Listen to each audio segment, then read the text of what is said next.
Welcome back to another episode of TVGP's Critical Misses, show where Moonpier and I catch up on all the hits we missed. I'm your host, Boston, and joining me as always is Moonpier. Howdy. Happy Death Day to you, Moon. Happy Death uh, Day to you too. oh my goodness, thank you so much. I feel like we had to contractually get that out of the way. Yeah, our last movie here for Time Loops is 2019's Happy Death Day to You, a movie that I am happy there's a sequel to the first one, since that was a genuine surprise. I have Uh-huh. no idea what this one is going to be about. I feel like it's safe to assume it's a time loop movie, but that's literally all I got. Yep. Have you I seen this one? pretty much the same. No, I haven't seen Okay. this one, just like I hadn't seen the first one.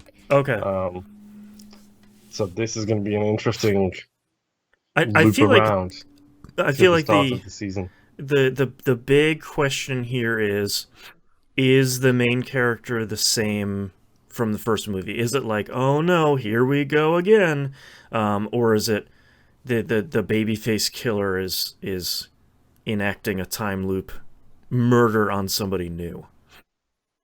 I hope so. You hope it's someone Like, new. I hope it's someone new. Okay. No, not someone new, I should say. I hope it's someone. Um, I hope it's the same main character, Mm-hmm. and it's a different babyface killer. Like, I hope it's one of those scream moments, Mm-hmm. um, where it's just like, yeah, okay, different killer, same outfit, the same usual stuff. Mm-hmm. It, Yeah, it, this one's probably the toughest one here because I feel like I knew so little about these two movies going in, and after being so pleasantly surprised with the first one, I uh-huh. definitely don't want to know anything going into this one. I mean, I have the poster here for the live stream, which is just the same cake from the first poster, but now it says "to you," and it also has the babyface killer in the knife there. But man, Okay. I got no idea. The only thing I hope is that I I feel like I'm not sure if I want it to be the same actor as the first one because she was so good. Like her arc throughout the first one was just like she went from one of history's greatest monsters, well, second to the To the sorority leader. frat lead. Yeah. Yeah, like she was all the way bad. But the main character wasn't too far behind. Um, Uh-huh. and I liked her arc throughout the entire movie of just being like, all right, maybe I'll try and be a little less terrible, and then it's sort of it checked the box that we found most of these movies checked, which is I'm gonna try and have the perfect day. Check. Whoops, still got killed. Um, Uh-huh. I think our last movie, Palm Springs, had a pretty good approach to that, which is like, yeah, I tried to have a good day, and whatever, didn't make a difference. Who cares? Purgatory. Yep. Um, It's such a good moment. yeah. So Life is meaningless. I feel like my hope for this one is for it to continue what I liked in the first one, which was this kind of like tongue in cheek, kind of campy, sort of good horror, and genuinely kind of funny, and sort of poking at the idea of having a time loop without worrying too much about it.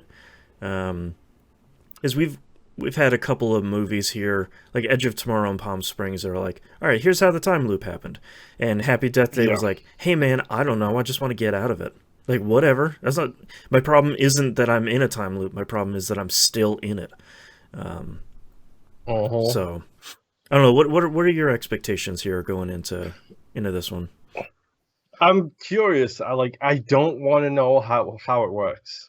100%. Yeah. Don't have this one be the midichlorians one. Like I for the second movie in this two movie series, I still don't care about the science of it.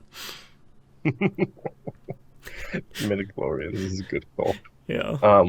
Yeah, like I genuinely speaking, I do not want to know. I don't want to know how it's caused. I don't want to know what's happened. I don't want to know if she's secretly cursed. Like, I don't want to know if she was born on an ancient Native American burial That's right. ground. You know, the only thing I Like, liked that they addressed in the first one was as she was being more flippant about getting killed, that it was having an effect on her body.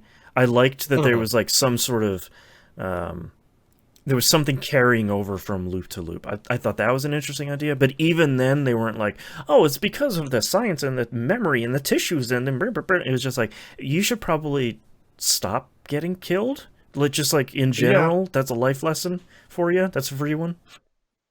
yeah, and I'm curious if they bring that back around again. Like, it did if it is the same character, um, then does she suffer negative effects from all the time she got totally Right. brutally murdered? Has she Is seen she, Groundhog Day yet? yeah, is she,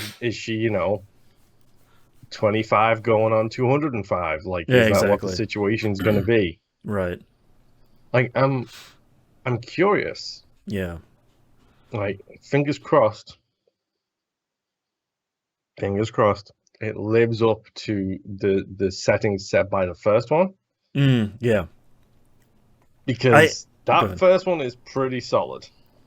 Yeah, I sort of have not high hopes, but I'm kind of eager to see what this one is because that first one did genuinely surprise me with how much I liked it. And Uh-huh. I feel like if you make a sequel to a time loop movie, my hope would be that you got a good idea. Like, you don't just kind of be like, oh no, whoa, it's happening again. I don't want that to be the Mm. case. I don't know.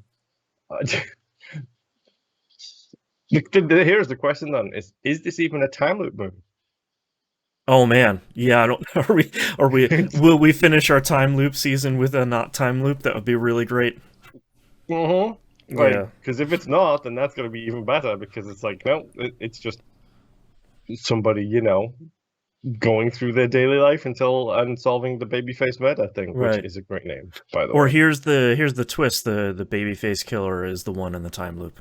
Whoa, True. flipping it. Constantly, Yeah. constantly killing and then never. You just gotta not kill. You can get out of the loop if you just don't kill. All you Uh-huh. need is I kill. really, really, really do hope it's the same original cast though, Yeah. Yeah, they were all really good. because like that was the best thing about Scream 2. Like Mm. Scream 2, seeing everybody come back again, Mm-hmm. was absolutely amazing. Um, and especially when they drop it's the same plot essentially. Right. And they're just Like, like, wait a minute. yeah, because Scream was essentially a teardown of the slasher movie, Right. whereas this kind of does feel like a little bit of a teardown of the time loop movie a little bit, where it's like, yeah, Mm-hmm. all of the science, none of that matters anymore. Right. This dude's just It's gonna kill you every day. just about the people. Yeah. All right. Well, should we go watch the movie and get all these questions answered? Sure. I hope it's not a time loop movie just to really mess with us. That'd be a real great cherry on this Sunday.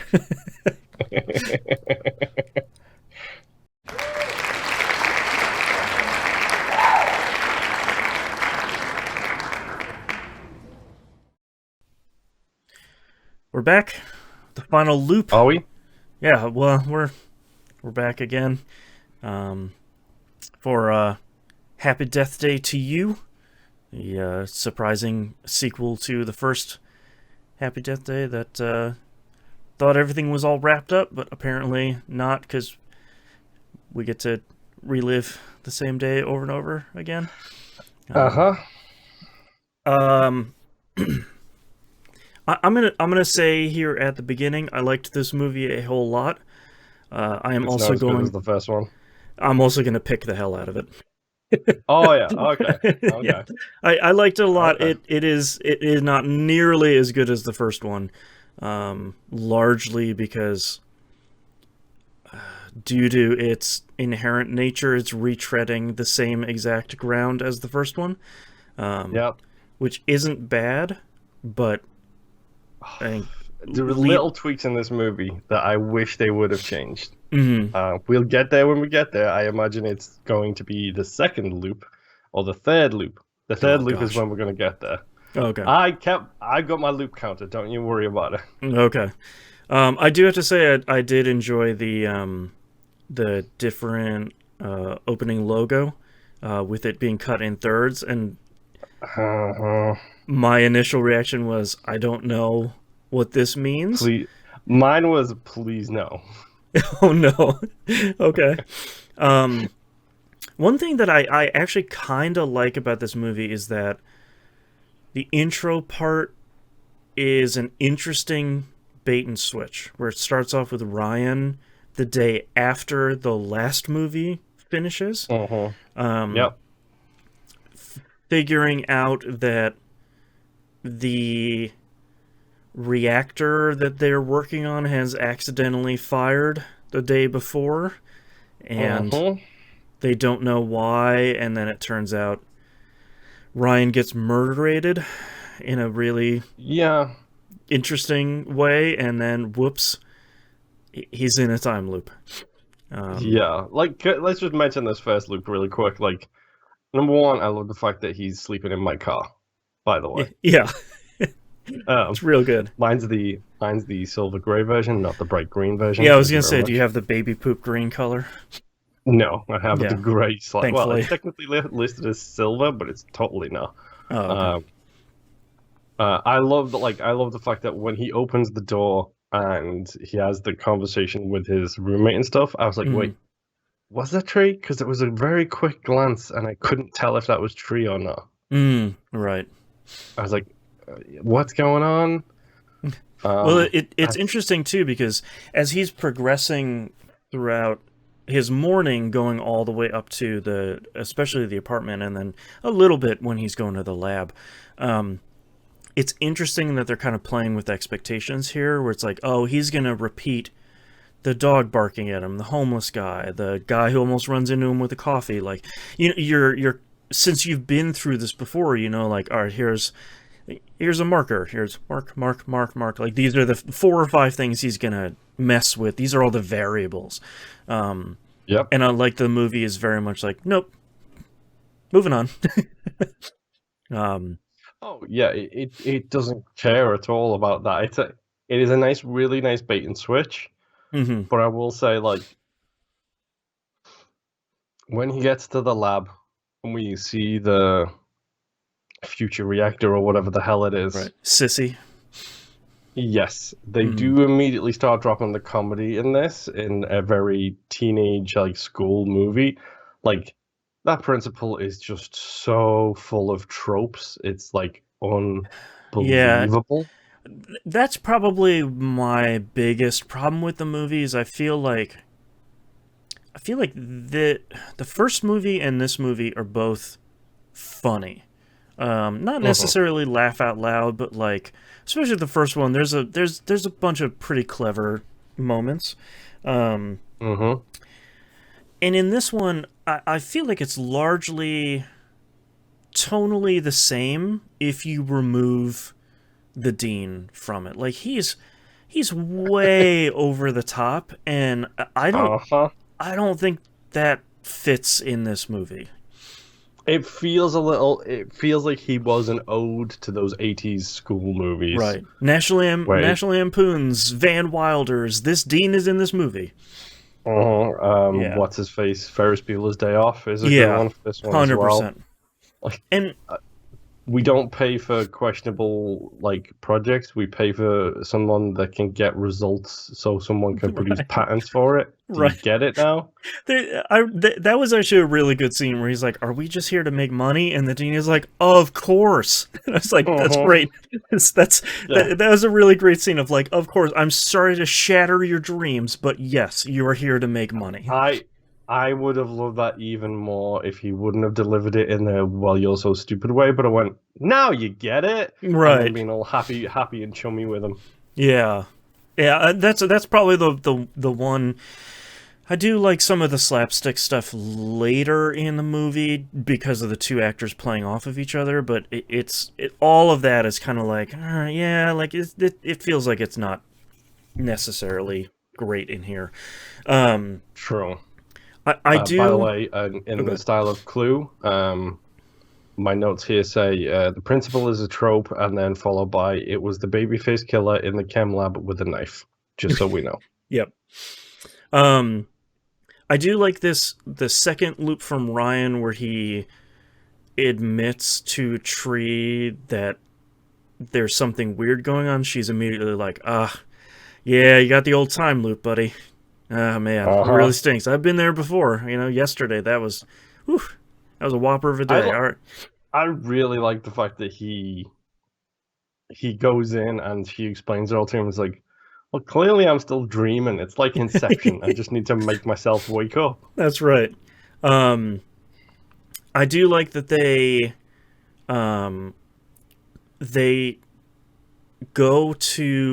they say like, all right, well, we just need to survive this day. Everything will be fine. We just need to avoid the babyface killer. Let's go to a basketball game. No. You missed one of the best jokes in this, okay. for me personally, which is when they go to the chem lab where he was killed. Mm-hmm. And Tree grabs the baseball bat, and as they're sneaking towards the storage room door, the guy, I can't remember, Carter, he's like, whoa, give me the bat. And she's like, I've got experience in this. And he's like, yeah, but haven't you died enough? And she goes, and then gives him the bat. Yeah, that was a pretty good line of just like, hey man, like, you don't need to. Also, I think we may have also missed my head is the middle one, which is a great line as well. It's somewhere around here with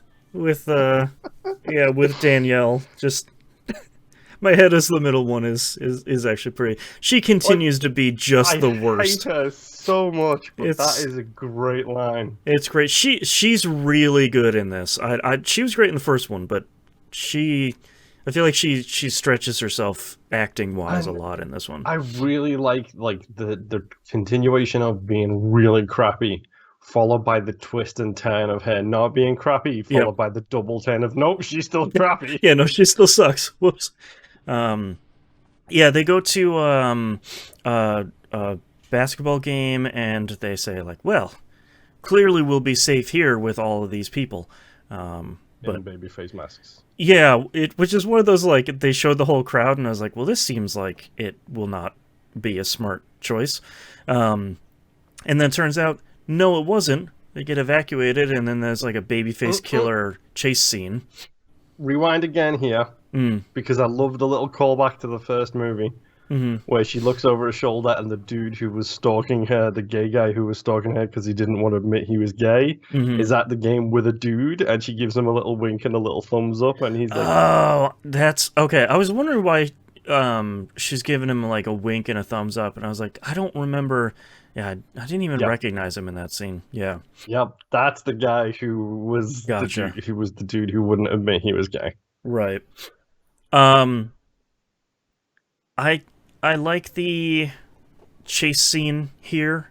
It's actually pretty good where they're chasing through like the tunnels and the back portion of the arena here. Then they get to unmask the babyface killer, and it turns out to also be Ryan, which was definitely not what I was expecting to happen. Nope. The funny thing is, like, literally as soon as they all reacted, I was like, oh god, it's one of them. I was like, it's one of them. This is going to be the parallel dimensions thing from the intro. Right. Turns out it is. Other Ryan is super upset, tells them to kill him and not start the machine because parallel universe trickery is happening. They, of course, start the reactor, and then in like a really great piece of acting, Tree wakes up in Carter's room on Monday the 18th, the previous day, trapped in a time loop, which her like seething The burning rage is anger so good. of just like, Ryan, get in here. There's Wait, do you know each other? No and yes at the exact same time. and her just being like, look, you messed this up. You need to figure this out. We need to solve this. Like, I am not doing this. I just escaped this. This is the part where the movie loses a fair few points for me. Okay. Because I would have loved for this movie to continue to be another Loop movie, but it be all about Ryan, all about his day, his Loop, who is his enemy, who is trying to kill him. Right. Like, have it be the same thing happening to a different guy on the very next day. Hell, spin out a series. Have it Happy Death Day to You Part 76, and it's just somebody else at the school having the same day over and over and over again. It's the like, Save the Trees lady. Yeah, I would have loved to have had it be like just his day instead of going back to being Tree again. Right. I would have liked to have somebody else as the protagonist kind of thing. You know, that's nothing against Tree. I actually think she nails this, especially the scene I'm talking about. It's so good. Yeah, again, she nails it, but like I agree with you. I wasn't disappointed that we were getting more of Tree and Carter, but it's one of those things where it's like, all right, you kind of had this whole crew. Yeah, I mean, I wasn't angry, but I was disappointed. Yeah, I like wasn't disappointed because they have this whole cool nerd crew. You like built up all these characters for X minutes in this movie, which also super big credit. This movie's an hour and a half. I love it. 2 thumbs up. More hour and a half movies. Thank you. But like I like that the crew. Are you in trouble with our next season? I know. Yeah, we'll talk about some of that stuff here in a minute. But I agree. I liked his whole crew. I liked this whole problem that was starting to unfold about, especially like this Ryan versus Ryan thing that was happening. And I was like, yeah, man, all right. And like to see Tree wake up again is fun, but I agree. I feel like it's a bit of a missed opportunity. But I think they make the most of it, especially as she's reliving the day and she's like so angry about that first loop. And then as soon as she gets in the house and Danielle isn't there to chastise her, she knows something's up. Yeah, like there's the like her squinty-eyed looking around just being like, wait a minute, like everything, wait, is something different? She's supposed to be here. There's that little like echo of her voice line in the background that I think was really good. That walk, that original Loop walk is so good. Like the way she reacts to everybody, like the Save the Trees lady, she throws that clipboard away. And then it's just like, sorry, through like gritted teeth, he's apologizing. She's angry, but she like learned her lesson, so she's a little bit sorry, but also, what the hell, I'm back in the time loop. The pillow scene got me good, I'm not gonna lie, where she's losing it in the dorm, and then she grabs the pillow, screams into it for like 26 seconds, and then she's like, I'm fine. Clearly not, but I'm fine. It's really good. So she realizes a bunch of stuff is different. Carter is now dating Danielle. So let me take you through my notes here. Okay, Loop 3. Okay. Loop 3. Holy crap, it's the first movie. Right. Clearly an alternate dimension. Right. Mostly because the Danielle is dating Carter. I actually wrote the B word, but I'm not going to say that on the show. Right. Nice Danielle in this universe. Hi, Danielle. from Ryan is a really good line. And then she says, oh no, I've got to go and take care of something. And immediately my note before the scene even started was like, oh no, her mother is going to be alive. Yeah, that's a piece of storytelling I forgot from the first one. And boy, that's just a kick to the giblets, seeing both her dad and her mom there is just like, oh no. I think it pays off pretty nicely of her Tree looking through her phone and saying like, these aren't my memories. Yeah.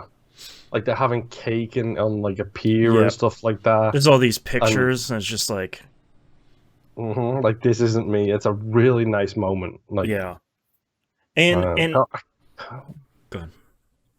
I was trying to remember how this loop gets restarted, but for the life of me, I can't remember. Um, the this says that Tree goes to the hospital. So Tree decides to stay and says, "Well, if my mom is alive here, then I don't have Yeah. Carter, but like, both my mom and my dad." So she goes to the hospital to intercept Toombs, um, Yes. and then And then Toombs gets kills the gets officer. killed. Yeah, Tree and Lori run into the elevator. They go on that floor that's under The construction. the horror movie level, Yes, basically. very much so. And then Lori gets stabbed, and then Tree falls off the roof. Yes, because she's handcuffed and she gets chased up to the roof. Right. Yes, Yeah. and she falls. I like the fact that as soon as she wakes up, she's like, "That's a rookie move, Tree." That's a Right. really good She's, line. she's chastising herself immediately, like, you're better than that. Come on. Uh-huh. Yeah. Yeah, Um, and then we get like the premise of this, which is, hey, an alternate dimension, we got to figure out how to use the machine to do the science to stop right. the loop. Tree needs to Um, memorize the algorithm that they're working on to pass it to the nerd team. yeah, she decides she wants to close the loop and stay in this dimension Right. because her mother is alive. And per my notes, it's a loop montage, which is Yep. seems to be a theme this season. Hmm. Um, and this one is specifically, let's learn science and suicide.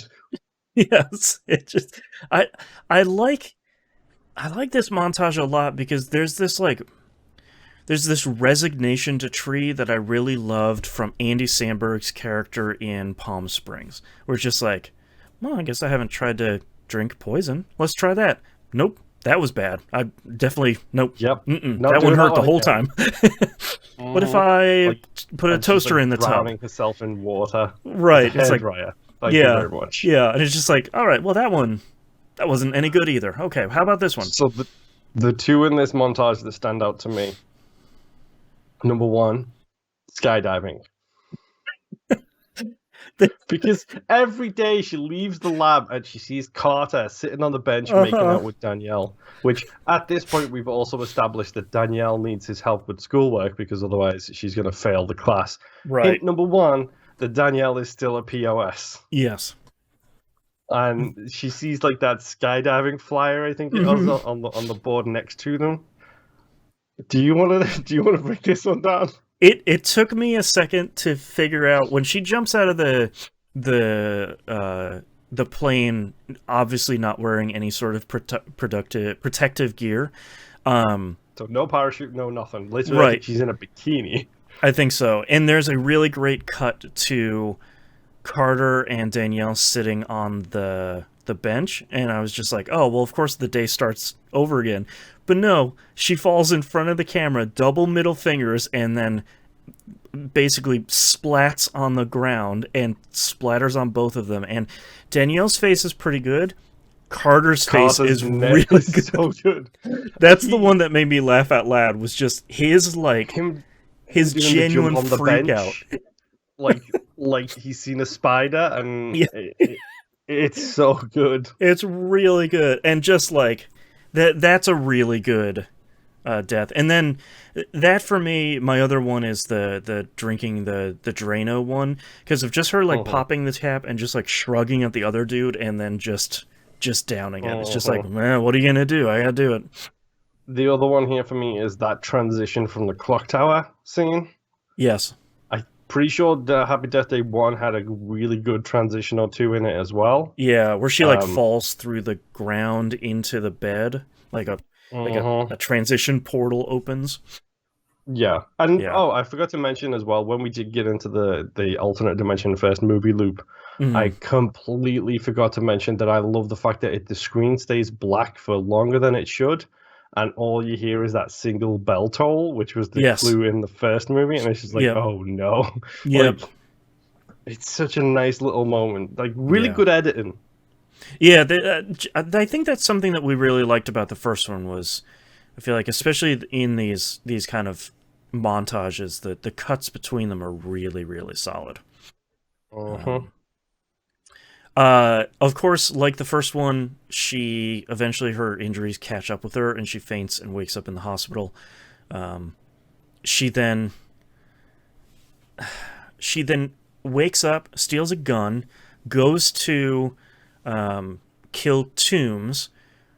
Toombs has already killed Lori. She kills Toombs as Babyface, and then a second Babyface shows up, and then Tree, it dies again.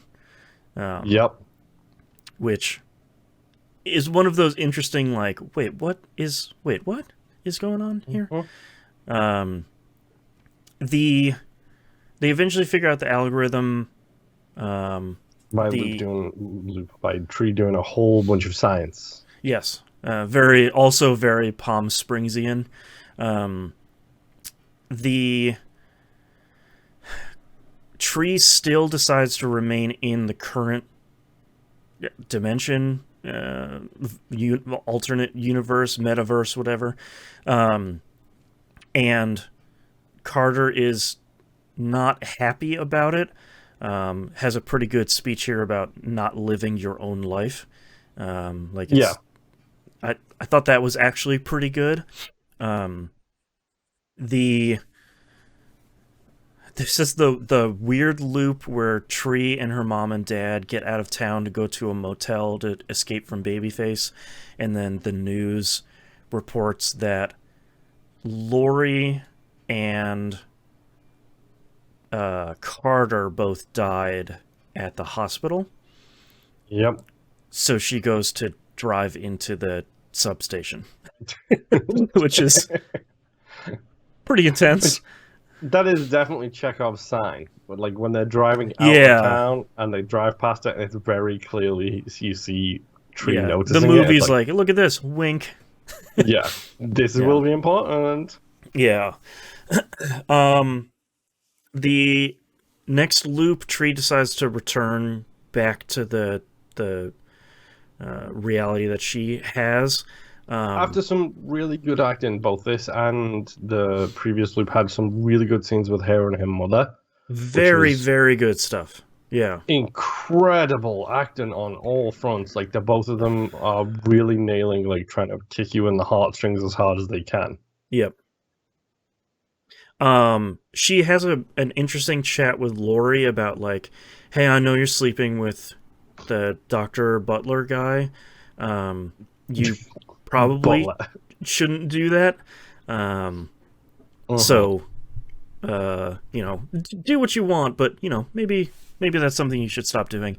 And then discovers that Daniel is cheating on Carter with probably one of the dumbest humans on the planet. Just like the himbiest of himbos I ever did see. Yes. It's so hilarious, like that entire scene. And something's going on when she doesn't answer the door and she's right there in the bedroom. Yeah. And it immediately is doing the whole glancing sideways to the bathroom, and you can hear it going on. It's like, come on, Tree, you're not this stupid. Right. Oh. Yeah, and then the dude comes out with the washboard abs and the amazing hair, and he's as dumb as rocks, which isn't fair because rocks don't have brains. She hits him and he's like, why did you hit me? Right.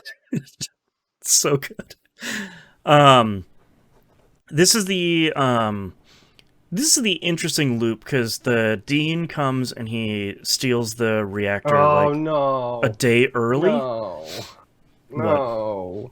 We have to talk about Danielle being the blind person in the Dean's office. Well, I think before that is interesting because I feel like it's a heist movie all of a sudden. Yeah, but I like that Tree is saying, like, look, man, I'm not in great shape after all these suicides. Oh. I probably shouldn't do it again. So, like, can we steal the thing? ?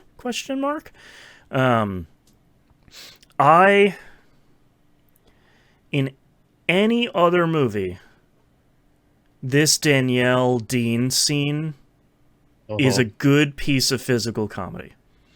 And I can. I do think no. I think period. It's a good piece of comedy. I Yeah, think it's so long, so it's drawn so out out, of place. and the thing that kicks me, and to your point, it feels out of place because this is all awkward humor. It's all Mm. cringe humor, and I hate cringe humor. And My so far, none of these movies have been cringe. my one thing that I really liked is when, so she is pretending to be a French student that is blind, and of course because she's her, she's bad at all aspects of this character. Um, Hmm. I don't I eat cheese. Is that what you're about to say?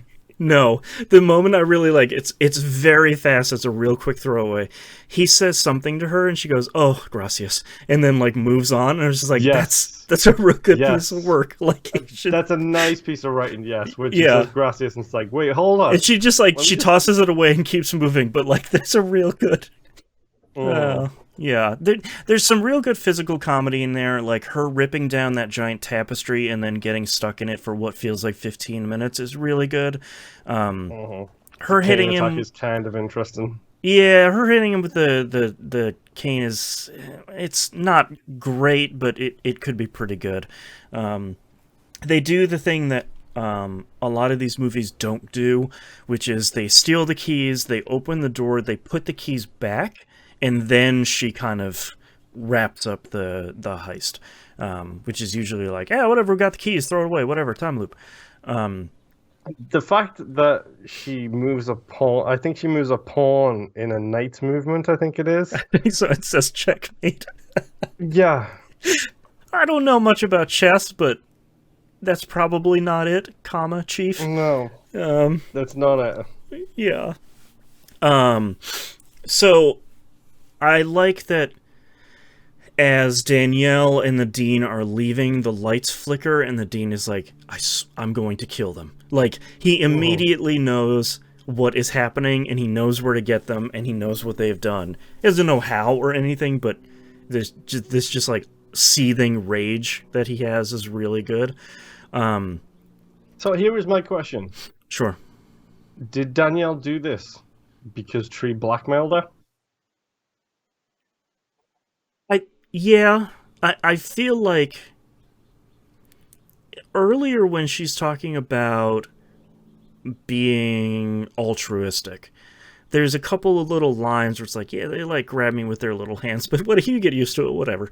So it's like there's this little the regular Danielle is kind of still under there, where it's like, I'm well known for doing good things, and it sort of creeps me out, but that's fine because people are praising me. It's great. Everything's fine. Everything's fine.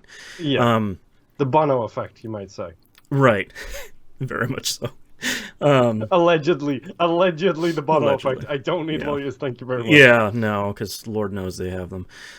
So I feel like Danielle is probably doing this because she doesn't want Carter to not write her American history paper because she really needs to pass that class.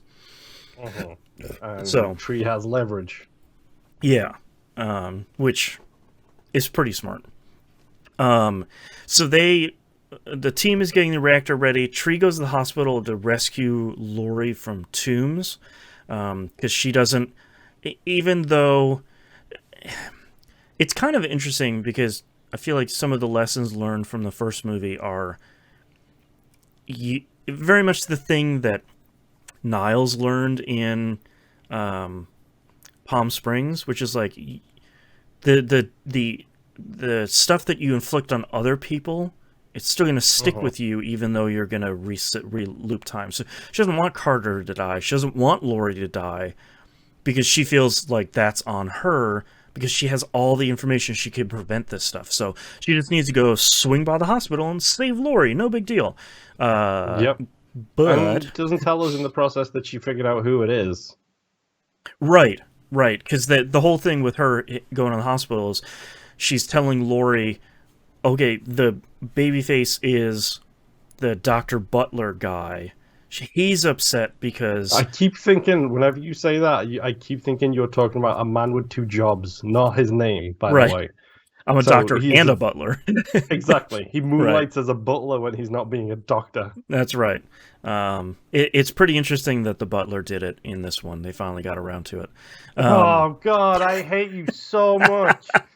I just realized that as we were talking about it here. Oh, man. Oh. So he's trying to bury this affair that he's having with Lori, so shoots Lori, and we assume she's dead, and then obviously Tree is upset.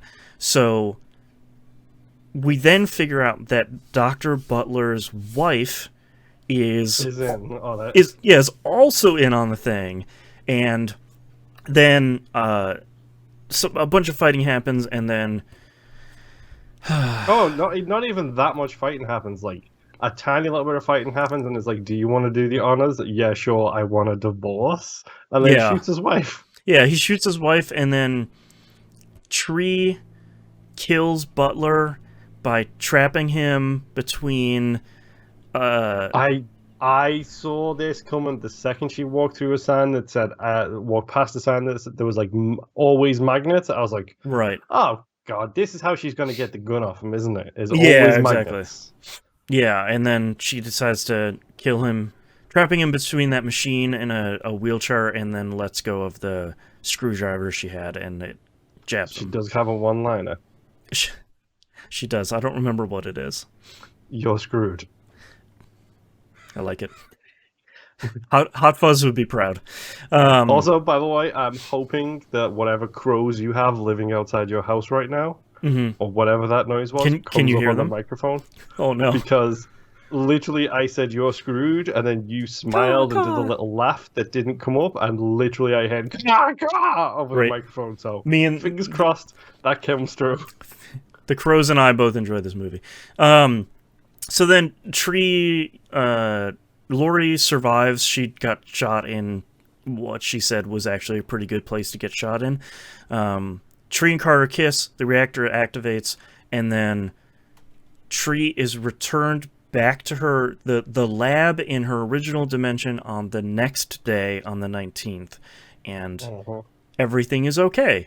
Credits. I like the fact that she checks this by saying Danielle, and Carter's like, who? And she's like, oh, hello. Right. So we get credits, and then we get a post-credit sequence. Did you watch the end credit sequence? Because I despised every moment of this. I like the beginning of it, where the whole crew are being punished by doing like community service trash pickup, and I was like, all right, that's a pretty good. And like Ryan is there trying to explain some of the science behind it, but you're only getting like the back half of the conversation, which is probably pretty good. Because this movie often comes a little too close to explaining the movie, the loop, and I think we talked in the intro portion that no thank you. I don't want to know. I don't want to know. I don't want to know how the sausage is made. That's not part of the fun. Unless it's like two cylinders that you walk clockwise to go forwards in time and anti-clockwise to go backwards in time. Right. Unless it's that setup, I don't want to know how the science works. Yeah. So the rest of the sequence is DARPA comes and picks them up and says, I'm not gonna lie. The second that dude appeared and said he was from DARPA, I was like, wait, where's Solid Snake? Yeah. Solid Snake around here? Yeah, Donald Anderson, the DARPA chief. Yeah, they moved Sissy to some DARPA headquarters. They want to figure out how it worked. They're very impressed, but they need a test subject. Tree knows the perfect test subject, and then Daniel wakes up screaming and terrified. Yep.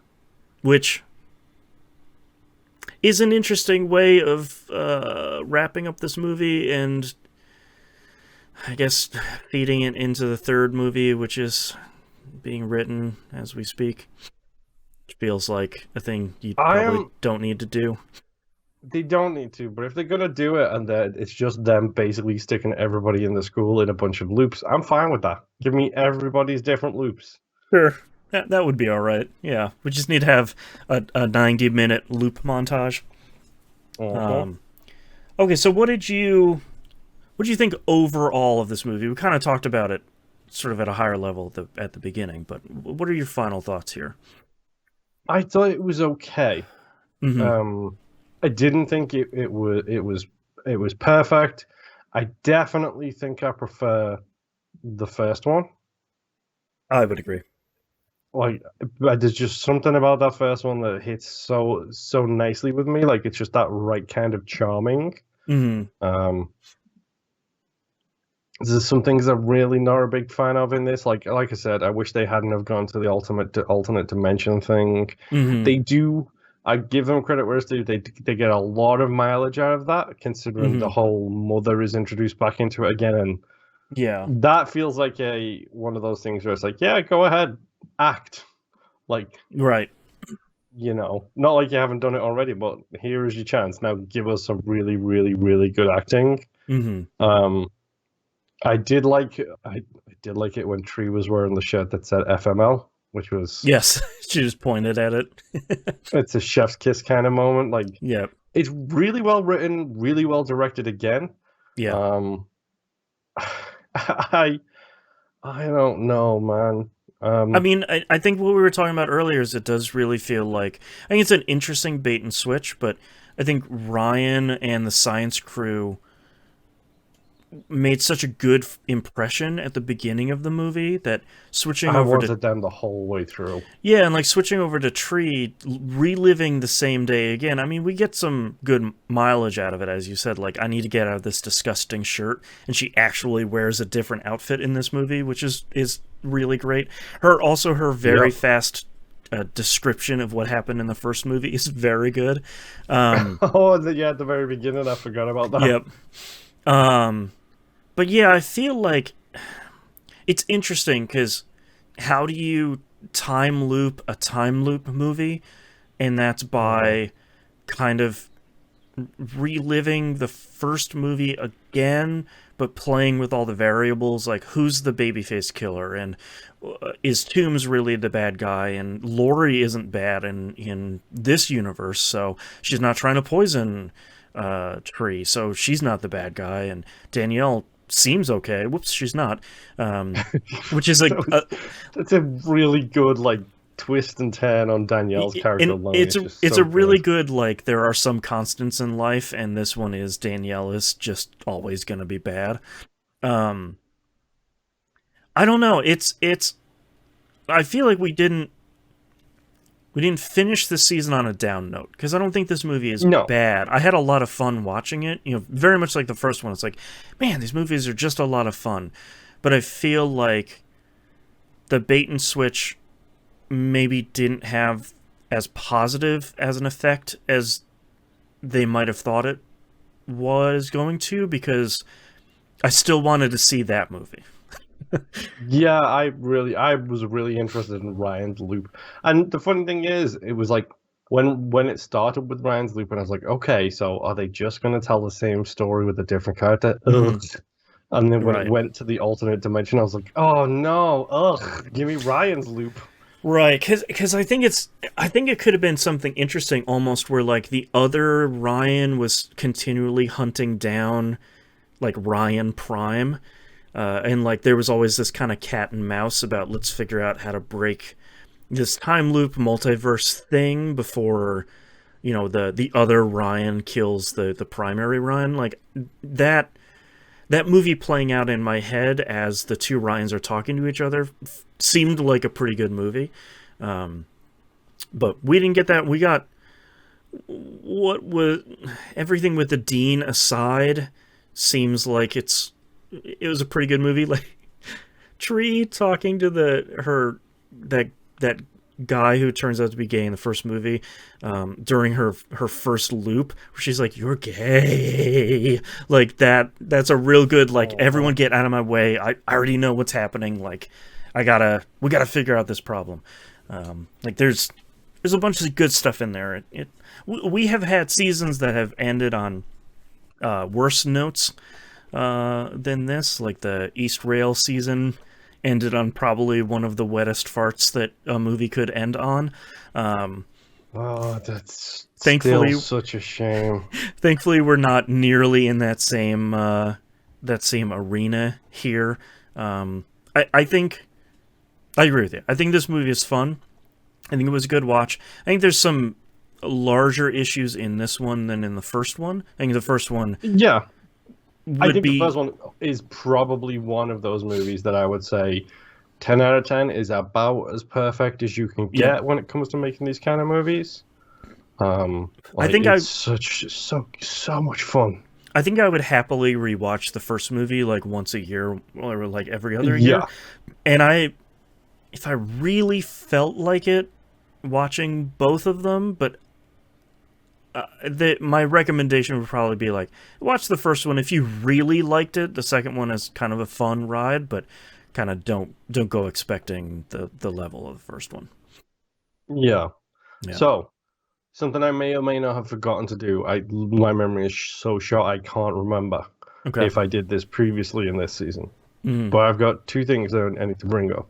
Okay. The second thing is something I'm introducing now in preparation for next season because that's going to be hilarious. Yeah, and shouldn't get us hate at all. Before we go, we'll talk about. We're not wrapped up with this movie yet. We'll talk about the next season here at the end and sort of a fun bonus for patrons. Oh boy, yeah, that's going to be a nightmare. So the question I keep meaning to ask, and I don't know if I have or not. Sure. Do you wish you'd seen this at the time it came out? Do you wish you were more in that loop and that zeitgeist at the time? So you could have jumped in on the bandwagon, so we can say. I feel like my answer for the first one would be an obvious, emphatic yes. Of like, boy, I wish I could have seen this so I could tell more people to go see this thing. Like I have been doing all week, saying like, hey, have you watched Happy Death Day? You should go watch that. It's surprisingly good. It's not what you think it is. This one probably not. I'm okay with the delay on this one, if I'm completely honest. And right now it's only next month it'll be 3 years old. So we're not. It's not too bad. Yeah, we're not too far behind, but it's not something that I think I would have raced out to go see in the movie theater. And I'm okay with that on this one. How are you feeling? Honestly, I'm very much the same. It's like I'm disappointed that I didn't jump on the first one when that one came out. Totally. But this is also one of those moments where it's like, by default, am I proving? Because honestly, it's hard to tell these days. But like, I used to be really, really good about just going to see anything in the theaters. Let's go see a movie. This one looks fine. All right. I didn't care what it was. I would happily go and see it no matter what. Like, I don't care. I went to see Garden State, not knowing a thing about that, which I know some people hate that movie, but I actually genuinely like that movie. I remember liking that. I think that might be worth a rewatch because I think very much like similar. This is slipping into production meeting talk, which I apologize. Similar to how neither of us want to watch the heroin movie again. Not heroin, female lead, heroin inject drugs into your arm. Requiem for a Dream. Thank you. We don't want to watch that because it's just a miserable tale about how life is terrible. It's a punch in the heart for 2 hours. Yeah. I think Garden State might be one of those movies where it's like, yeah, life sucks. And kind of you have to grab onto the little things, the small things, the good things, and make your way through with that. So that might be something worth looking at. I just looked in Garden State came out in 2004, so I'd be very curious to see what 40-year-old Boston would think about a movie that clicked with me very much like 20 years ago. Yeah, same. So we might have to do a retro files, like that's right, rewatches. But I think like very much like that. Like I used to go to the theater and watch all of these things, and I don't anymore. Number one, for obvious reasons, for the past 2 years. Right. But also because number two, I'm a grown up with budget, and sometimes my budget doesn't include $70 at the theater. I mean, movies ain't getting cheaper, so no, to make or watch. Exactly. So it's one of those things where like, does this franchise prove the point of people don't watch original IPs anymore, so therefore it's easier to slap a sequel on something and throw that in the theaters, even if it's not related to anything, because that will sell more because it has a known name on it. Like, am I part of the problem here? Is what I'm asking. Well, the first movie had a $4.8 million budget and made $125 million on the box office. This movie had a $9 million budget and made $64 million. So like its box office takings were half. I don't know why. But it's Blumhouse, so it still made a huge profit. So you know. Yeah. Probably because it was 2019, and it was probably the end of 2019 would be my guess when that thing came out. It's a Halloween movie. Come on. Came out in February, which probably didn't help. But yeah, maybe not. Also, looking at the poster here of Happy Death Day to You, it says from the production studio that brought you Get Out and The Purge. So by this point, Blumhouse was big. Because both Get Out and The Purge are monstrously huge. Yeah, speaking of movies I've never seen a single one of, by the way. The Purge. Yeah. Yeah. But no, I'm fine with missing this one. I'm sad I missed the first one. Yeah, for sure. I'd like to have seen that in the theaters. Now we get to my new segment, which is oh no. I'm literally introducing it now because I want it. It occurred to me this weekend mostly because I want it for next season because it's going to be hilarious. Okay. Happy Death Day to You. Yes. It is rated a 6.2 out of 10 on IMDb. Okay. It is a 58% on Rotten Tomatoes audience score. Okay. And a 71% tomato meter, so the professionals on Rotten Tomatoes. It's a little lower than I would have thought, but okay.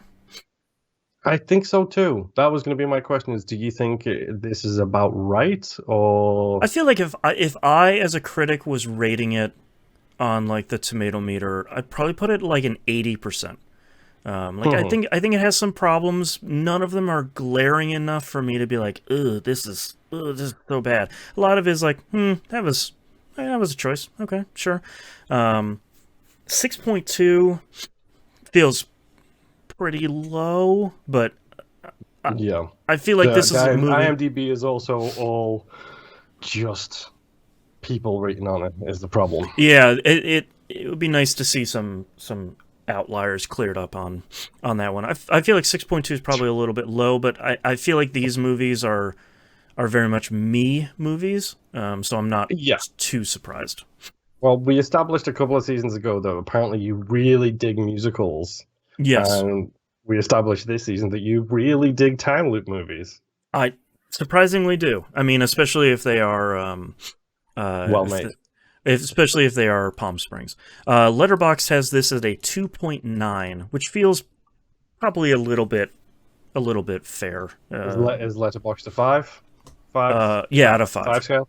Yeah, so that's firmly a little bit over 50% there. So I can get behind that, to be completely honest. Yeah. Like personally, I would probably put it about the same as you, 7 or an 8. Yeah, like it would probably sit for me. It's solid. Yeah. Definitely worth a watch, and definitely if you like the first one as well. I'm glad you brought that up because this will be important next season. Yeah, so let's talk about next season a little bit. So number one, if you're a patron, if you're not, patreon.com/E1M1. The ones and numbers. Thank you. At the $5 tier or higher, you'll get access next week, if you're a patron already. The week between seasons, we have a production meeting where Moon and I sit down with our giant spreadsheet of stuff. We're adding stuff, we're removing stuff. We're trying to figure out what we're going to cover the next season. Yeah, and we talk about it for, quote-unquote, about 10 minutes. That's right. It's 58 minutes. It's 58 minutes. I just edited it before we talked about this. So if you want an hour of us just kind of like shooting the poop and kind of figuring out what we want to, like the length of the season, what we want to talk about, stuff we're adding, stuff we're removing, stuff like that. How I we're think, feeling, like decisions yeah, that we're making based on society and our mental health at the time. yeah, Like all of this comes up. I think they turn out. This is the second production meeting we've recorded. I think they turn out really well. I think they're a really interesting listen. So I hope that if you're a patron, you're listening and enjoying. If you're not a patron, it's just $5 a month.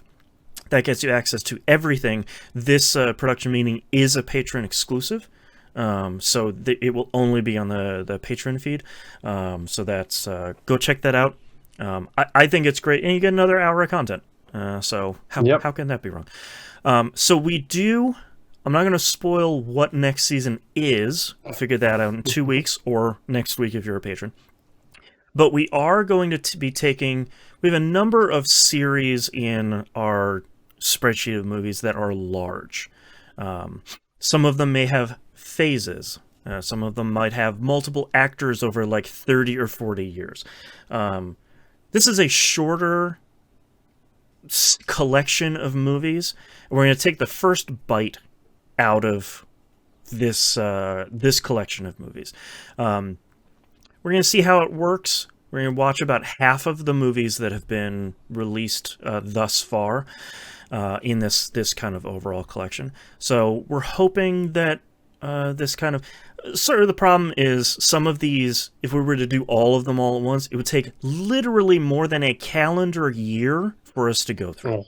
Yeah, because the speed we record, the way we record, right, everything like that, it's like, yeah, we're putting 2 out a month kind of thing. Yeah, we do it every other week, so about 2 a month. So if we're watching like 13 movies, that's 6 months. So that's anything approaching 20 is like, that's a year.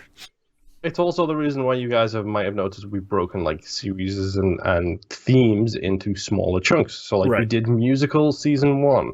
Now the fact that we established it has season 1 in the name means we have more seasons of musicals in our back pocket. And I think we even talk about that during the production meeting too. So if you want to hear some early details about musicals season 2, different themes, new themes, a whole bunch of additional stuff. Yeah, there's some... Moon does some psychic damage to me about things we had not yet put on the list during the production meeting, which is real good.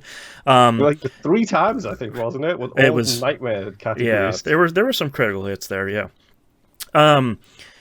So just wanted to preface that we're not going to be covering all 10 films as part of this. We're just going to take the first half of them at sort of a natural stopping point, and at the end we'll kind of see where we shake out. You as the audience, the fans, would appreciate your feedback, how you feel about us kind of chopping some of these larger series up.